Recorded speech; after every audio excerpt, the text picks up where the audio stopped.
नमस्कार दोस्तों, कैसे हैं आप लोग। उम्मीद करता हूँ आप लोग बहुत बढ़िया होंगे, बड़े मस्त होंगे और बढ़िया से पढ़ाई कर रहे होंगे।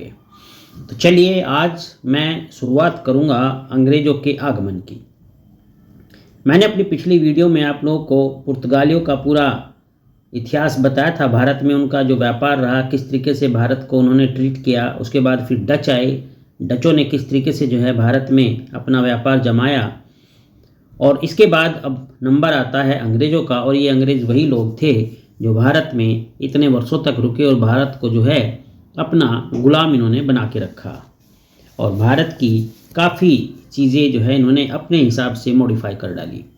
तो चलिए शुरुआत करता हूँ आज मैं अंग्रेज़ों के आगमन की। तो आप लोगों ने अगर मेरा चैनल अभी तक सब्सक्राइब नहीं किया है तो ज़रूर एक बार सब्सक्राइब कर लेना, ताकि आपको हर रोज़ जो है इस तरीके की इन्फॉर्मेशंस मिलती रहें। तो चलिए स्टार्ट करता हूँ मैं अंग्रेज़ों के आगमन की। तो देखो दोस्तों, भारत में अंग्रेज़ों का जो आगमन होता है ना, वो डच के बाद होता है। यानी पहले पुर्तगाल आए थे, फिर डच आए और फिर तीसरे नंबर पर आते हैं अंग्रेज़।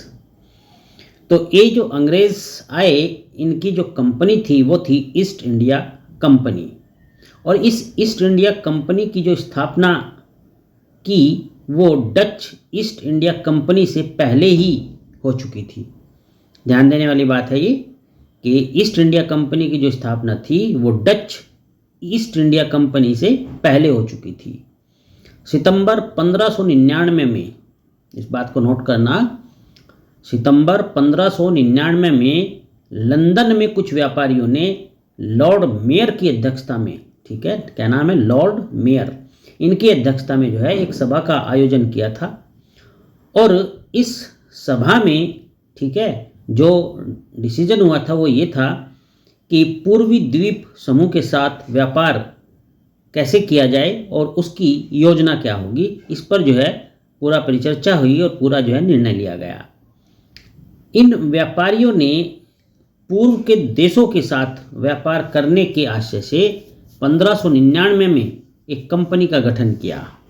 मेरी बातों को आप बड़े गौर से सुनना और नोट करना पॉइंट्स को। मैंने क्या बताया कि ये जो सभा हुई थी, ठीक है, जो पूर्वी द्वीप समूह के साथ व्यापार करने के योजना बनाने को लेकर हुई थी, इसमें जो व्यापारी गण थे इन्होंने जो है पूर्वी देश के साथ व्यापार करने के आशय से 1599 ईस्वी में एक कंपनी का गठन किया और इसका नाम रखा गया governor and company of merchants of London trading into the East Indies.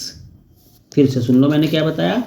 इस कंपनी का जो नाम रखा गया वो था governor and company of merchants of London trading into the East Indies, ठीक है, ये इसका जो है नाम रखा गया था। और उस समय जो इंग्लैंड की महारानी थी एलिजाबेथ प्रथम, तो इस एलिजाबेथ प्रथम ने 31 दिसंबर 1600 ईस्वी में एक आज्ञा पत्र जारी किया और इस आज्ञा पत्र के माध्यम से इस कंपनी को 15 सालों के लिए पूर्वी देशों के साथ व्यापार करने का एकाधिकार, यानी एक मोनोपोली जो है इनको प्रदान कर दी। तो ये कब हुआ था? 31 दिसंबर 1600 ईस्वी में महारानी एलिजाबेथ प्रथम ने जो है ये आज्ञा पत्र इन्हें दिया था। अब देखो, इस कंपनी के कामकाज की जो प्रबंध होगा, उसकी कामकाज की जो व्यवस्था होगी, उन सबको देखने के लिए एक समिति की व्यवस्था की गई। और ये जो समिति बनी थी, इस समिति में एक तो निदेशक होता था, एक उप निदेशक होता था और 24 यानी कि 24 सदस्य इसमें होते थे। क्या बताया मैंने? एक निदेशक, एक उप निदेशक और 24 सदस्य। तो इस तरीके से इन निदेशक, उप निदेशक और 24 सदस्यों के, ठीक है, साथ ये एक समिति बनी जो कि सारे कामकाज की देखरेख करती थी। अब देखो बात आती है कि भाई ये जो कंपनी के डायरेक्टर, उप डायरेक्टर यानी कि निदेशक और उपनिदेशक और ये सदस्य थे, इनको जो है कहाँ से लाया जाए और किस तरीके से इनको चुना जाए। तो मैं आपको बताना चाहूँगा कि इन लोगों को, जो कंपनी में शामिल सौदागर हुआ करते थे ना, ठीक है, वे सौदागर जो है एक आम सभा करते थे और उस आम सभा में फिर जो है इनका चुनाव किया जाता था। तो ये जो सौदागर की आम सभा होती थी वो जो चुन लेती थी वही जो है इसके डायरेक्टर और उप डायरेक्टर और ये जो सदस्य गण होते थे 24 वे फिर जो है चुने जाते थे उस सभा के द्वारा। और ये जो समिति बनी थी ना, इसी समिति को जो है बाद में कोर्ट ऑफ डायरेक्टर्स या निदेशक मंडल के नाम से जाना गया।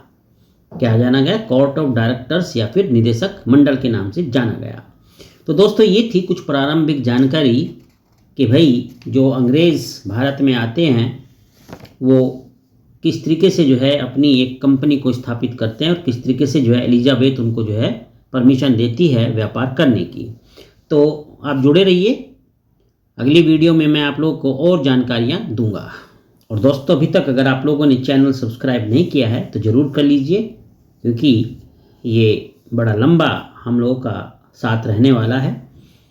हर रोज़ आपको बढ़िया बढ़िया इन्फॉर्मेशन इस पर मिलेंगी। तो चलिए अपना ध्यान रखना, आपका दिन शुभ हो।